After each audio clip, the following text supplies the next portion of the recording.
everybody. Welcome to Conscious Embodiment, Astrology and Dreams with Dr. Michael Lennox. I am your host, Dr. Michael Lennox. I'm here with producer Zoe. Say hi, Zoe.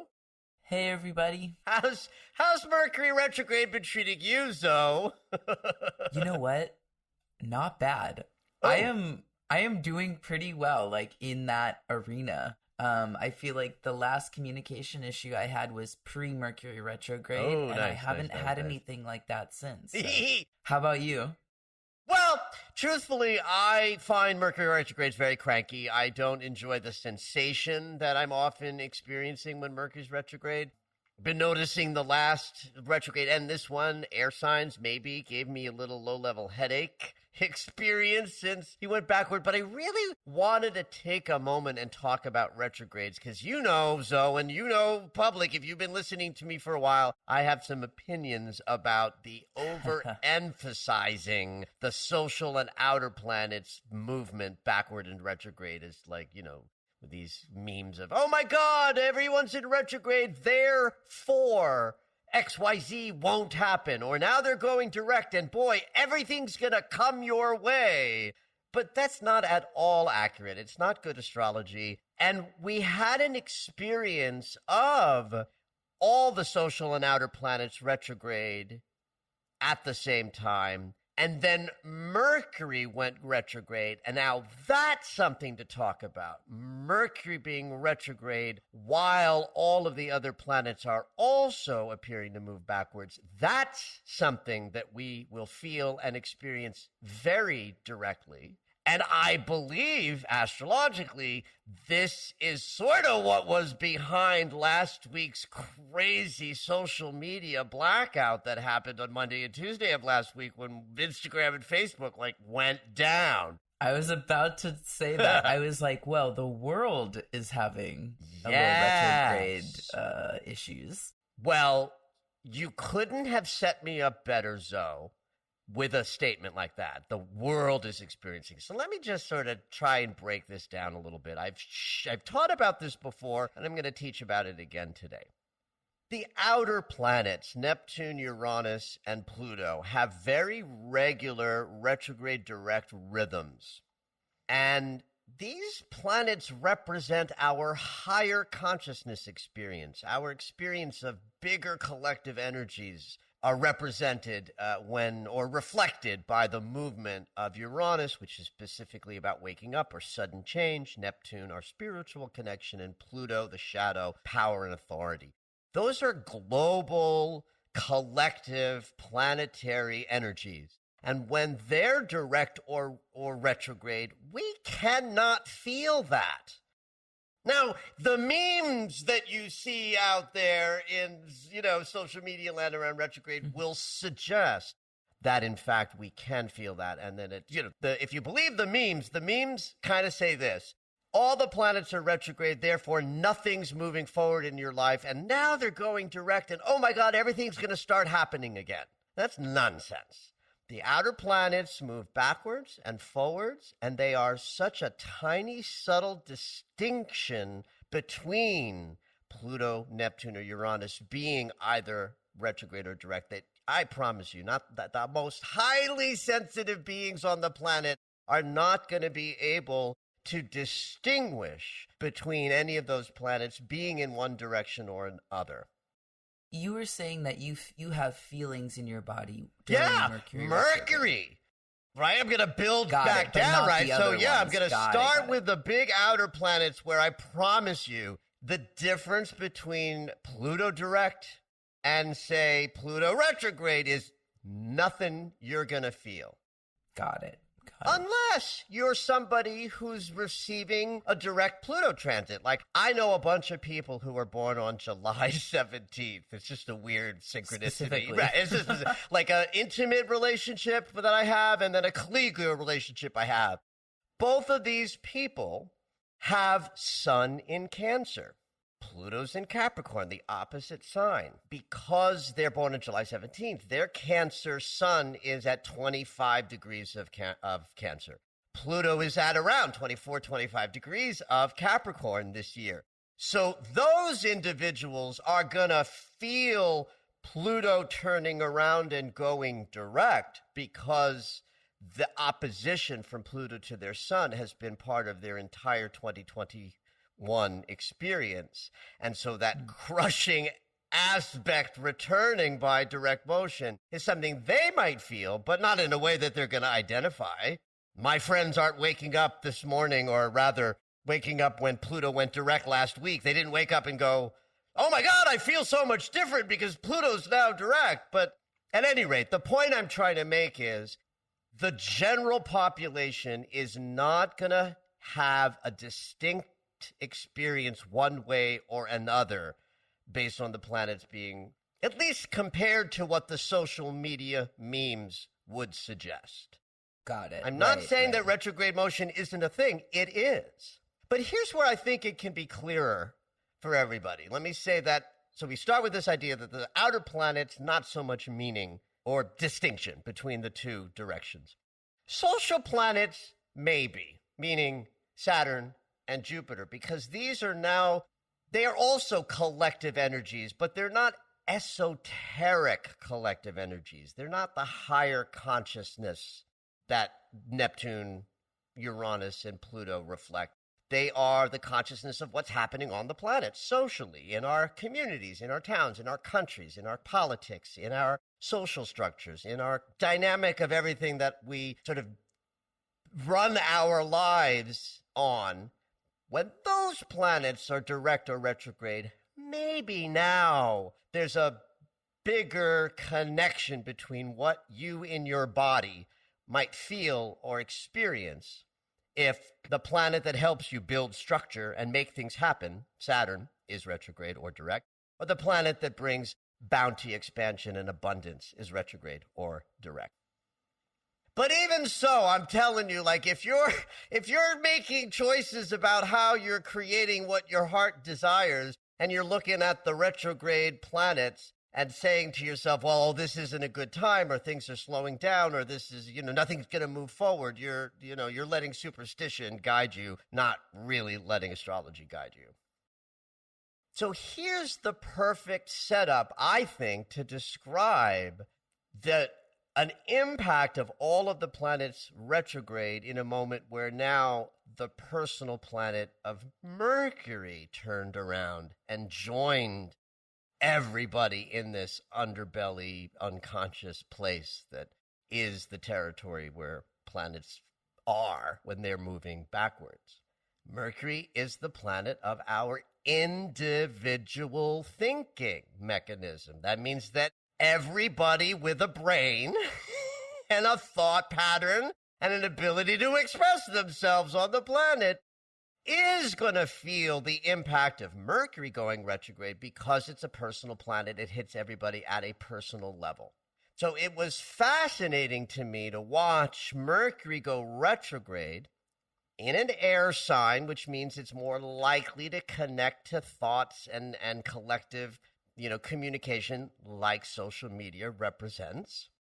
To have Mercury backwards and to have Facebook and Instagram have a worldwide shutdown, this makes sense to me as an astrologer as a moment that reflects the outer planets all being retrograde and the social planets both being retrograde, and the communication personal planet joins them in the unconscious territory. And in the week when Mercury's making all of these dicey aspects that are part of this particular retrograde, that's the week that Facebook and Instagram went down worldwide. Now that's retrograde in action.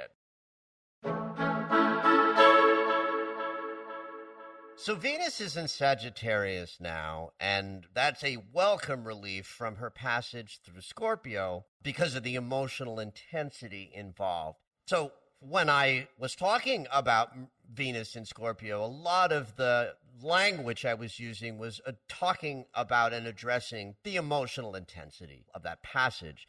And I just want to make sure that as I did that nobody was missing the value, the importance of the planet that represents how we give and receive love, going into territory where she is more willing to be in the darker qualities of our emotional experience, We learn the most when we're willing to drop into the shadow of our experience, because where we are frightened or resisting or in some kind of crisis, that's where the juice of growth is happening. So one of the beautiful things about the elegance of the order of signs through the zodiac is there's something beautiful about Venus diving into dark, shadowy territory for a couple of weeks, allowing us to see and feel some of the underbelly of how we give and receive love, or limits to how we give and receive love. And the very next sign she enters is Sagittarius, whose sort of bailiwick is the truth. Now, truth is, of course, subjective as all get out, but still on an individual level, our truth, what is true for me kind of truth, is invented by Sagittarius. So for these weeks that the planet of love is in Sagittarius, we are more likely to have experiences that help us grow and expand what's possible in the love dynamic, because we spent some time investigating the darker, frightening, difficult, murky ways that love is confusing and sometimes painful. So we were like ruminating and learning our lessons, and now we'll have some little ahas. That's a perfect way to put it. Absolutely. And we've got a setup for that sort of Wednesday through Saturday of this week. On Wednesday, Venus in Sag will sextile Saturn, which means we're suddenly in this beautiful relationship with the great teacher, that what we have been sort of marinating in and now getting some ahas. The aha moment that's possible as we pass through Wednesday is to have learned and be learning more truthful aspects of how we are learning to be better at giving and receiving love. And then just a few days later, over the weekend on Saturday, Venus will then trine Chiron, the healer. The relationship between Scorpio and Aries is where Chiron is. Scorpio and Aries meet in the inconjunct, the great eliminator angle. So part of what was going on with Venus in that deep, murky territory was we were in healing processes that might have been bona fide painful because of this beautiful setup of Venus in that deep place and the great eliminator angle with Chiron and Aries. However, with Venus now in the fire sign of Sagittarius, that's a trine between Sag and Aries. So over the weekend, we enjoy this open relationship between what's in our heart and the healing process that we are in. Only it's not the difficult, murky, challenging, scary lessons of Venus inconjuncting Chiron, the great healer. It's the benefit, this is the truth. Look what I've learned about love, with Venus in a trine to Chiron this weekend.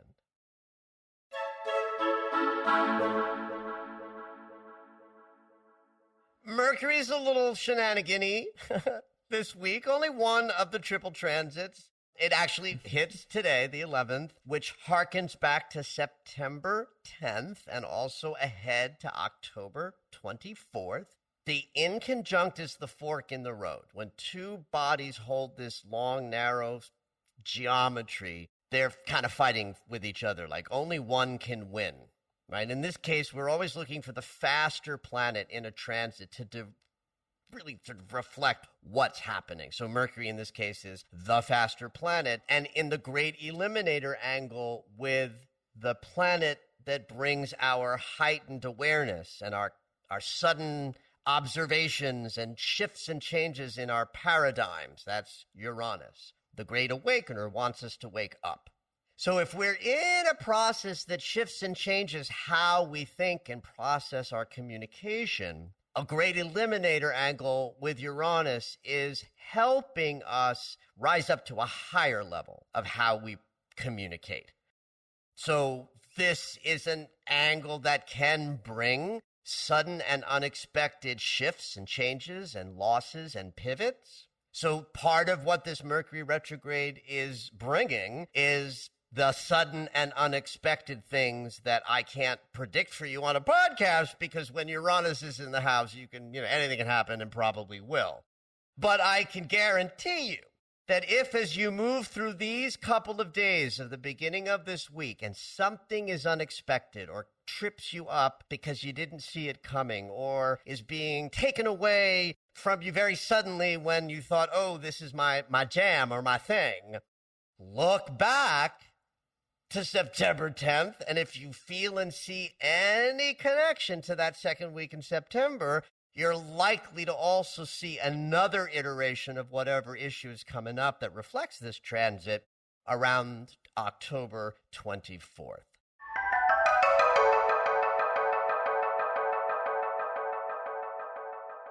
One last little thing about the astrology of the week. It's a pretty calm week compared to some.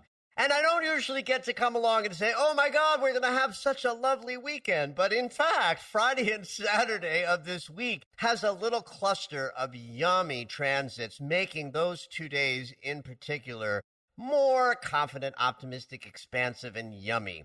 Sun's going to trine Jupiter. That's gorgeous. That happens, a couple of times a year, where our conscious awareness is fully engaged with everything that's possible.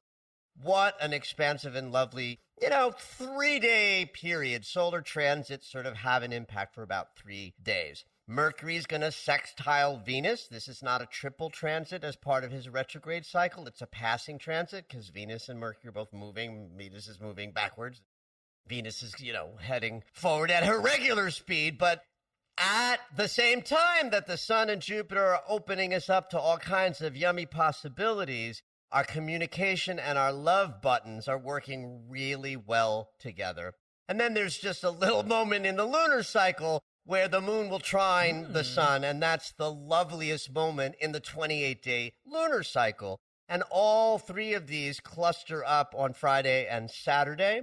That really bodes well for a couple of lovely, yummy days. I have to add to this that Sunday, the Sun and Pluto will square each other. This happens twice a year, where we bump very hard into the shadow in some fashion. The square is a conflict and obstacle energy. The Sun means our conscious awareness is getting expanded. We're becoming aware of something when the Sun is activated. Square conflict energy with Pluto, the shadow, power and authority struggles. So enjoy your Friday and Saturday, and understand that Sunday and Monday you might be bumping into some struggles. Have at the week, kids. Enjoy.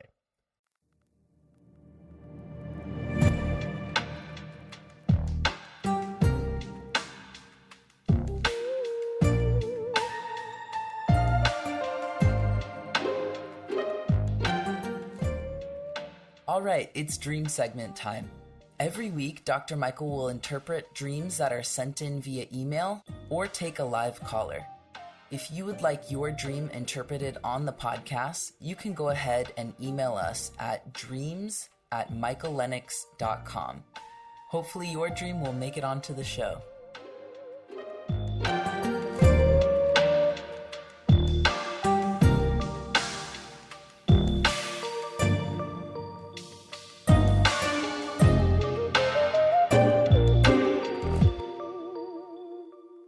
All right, welcome to the dream segment. We're going to start off with one big dream. Okay. All right, so this person writes in, I had this dream roughly 5 years ago. It was such a vivid dream that I had to get up and write it down.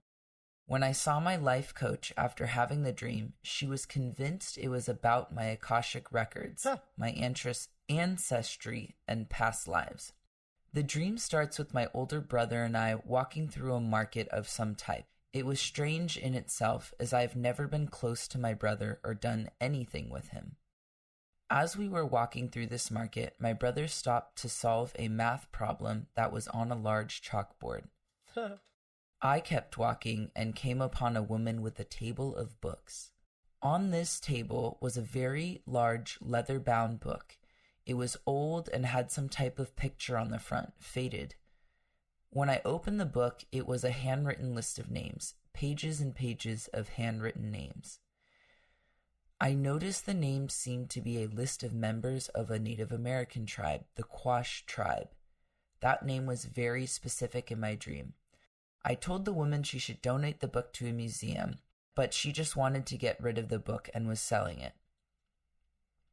I was determined to get the book back to the tribe it belonged to. I even said in my dream I would get my best friend Cherie and we'd take a road trip to return this book. I have never before or after had such a vivid dream. When I woke up, I wrote it all down and looked to see if I could find a tribe called Quash. I had no luck with that. So I've been fascinated by this dream ever since when my life coach told me that this book was mine and belonged to my ancestors. Well, that fueled my curiosity. When I first heard her say Akashic Records, it struck me how similar the word Akashic was to my maiden name of Krashuk.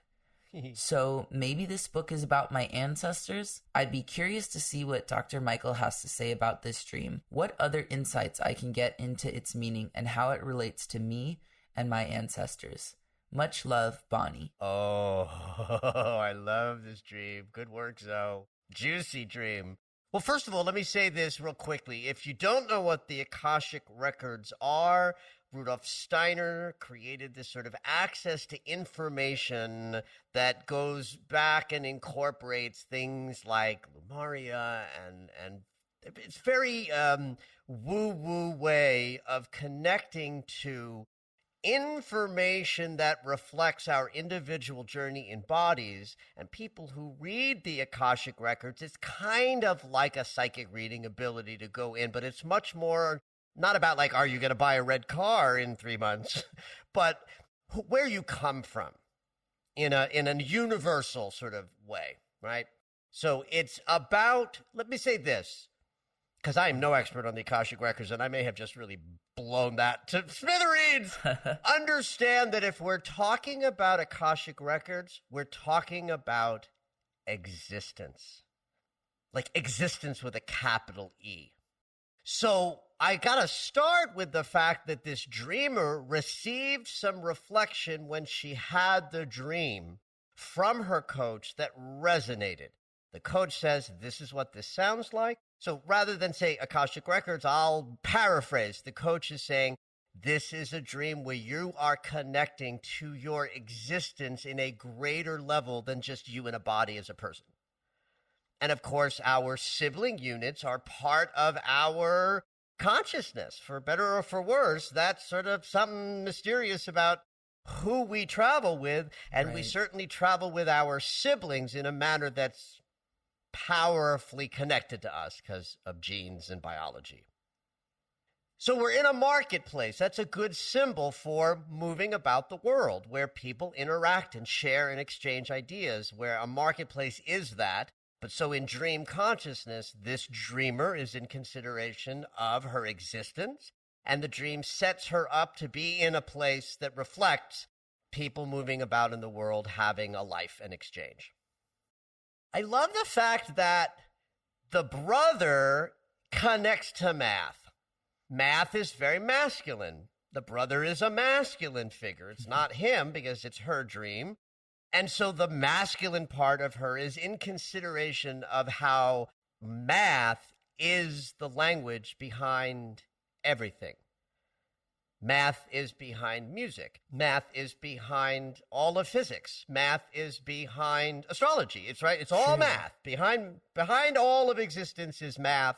And so the brother considering math is an esoteric woo-woo moment of math is behind all structure. Then there comes her journey in this, marketplace dream that is more connected, not with the math of the structure of existence, but the individual experience of us as humans having this experience. This book reminds me of what we used to talk about when I was a little boy in temple, which was you wanted to get your name written in the book of life. And you did that by having a good life and deserving it. She didn't mention that. That's my personal, I remember the idea of a book listed with names. So if we put together Akashic records, my personal association of bringing the book of life into the picture when we consider this book, it's certainly a piece of evidence of this idea that we come through into this big existence, capital E, one human being at a time. And this book sort of represents that. It's a list of names. So then the rest of the dream to me is about how to grapple with this information that the dream is offering it. So in this effort to figure out who it belongs to, should it go to a museum? Are you doing the right thing by selling it? We get this word that rises up, quash. Because it's a dream, and in the dream it's the Quash tribe, it's disappointing to wake up and find out there's no such tribe. Right. But there's a word, quash. Quash is to suppress, to stuff down, to hold back. So if we get literal about the dream, too literal, we're going to get into trouble. It's not like we're trying to quash the people whose names in the dream to get it back to the right tribe to quash. That's too much literality. But if I behold this dream in a looser way, and I see this second part of the dream, not about the Akashic records of existence that the first part of the dream represents, it's like, how do I, as a human in a body, move through this existence? And am I going to accept being quashed, held back, and limited by my Akashic records or my genealogy or the family that I came through? And the idea is, no, I'm not. I'm going to get it back to the tribe. Now means for me, I'm going to seek my own energetic, psychic, and emotional, psychological, and spiritual origins. Who am I in this wild journey that includes an infinite number of people listed in the book of life? And then the dream ends with this search. Road trip to return the book, to me, is I'm going to continue searching for greater experience of my individualized identity in this crazy existence. And if I had this dreamer here with me, I'd be like, well, who is Sherry? What could she represent? What qualities in her as a personality might be wanted by you that the dream is signaling? You need more of what Sherry brings to the table to have a satisfying exploration of who you really are.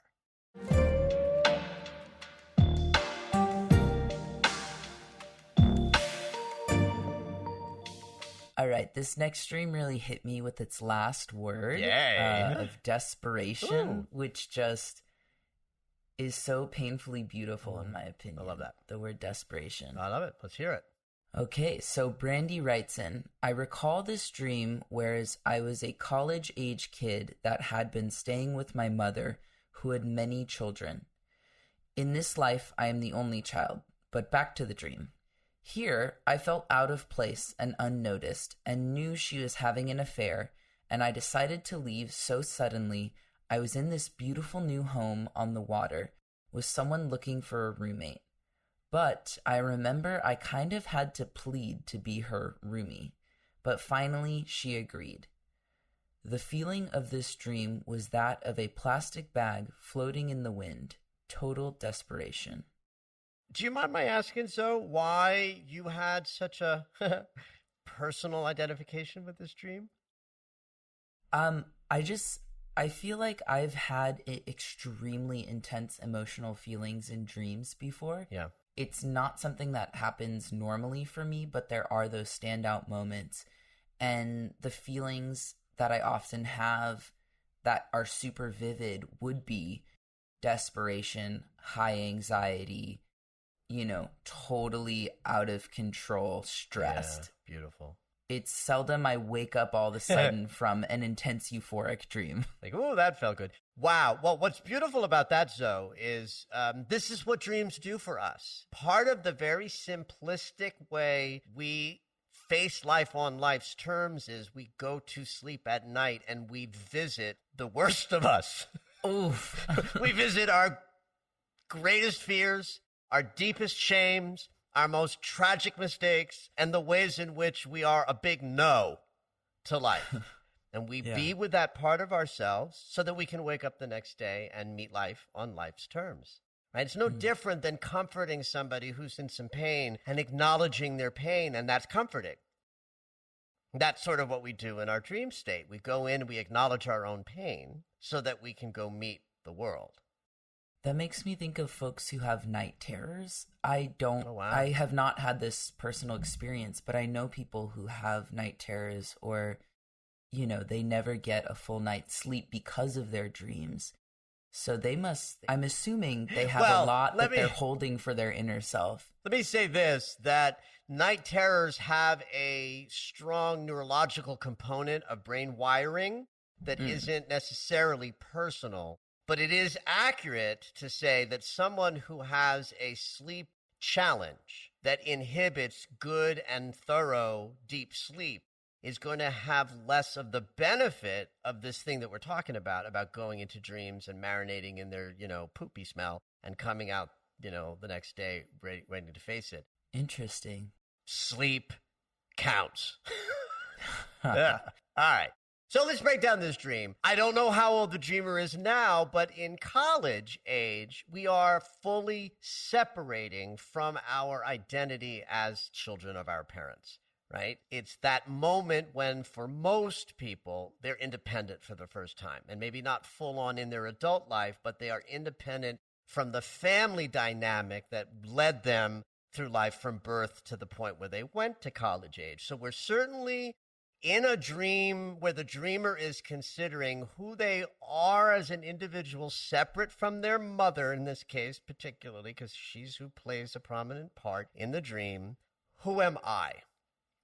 What's interesting is that the mom dreamer, or the dreamer mom, has many children, and the dreamer is actually an only child. So I think this little segment of the dream reminds me of all the different ways we have to sort of be someone maybe that we are not in order to get what we need.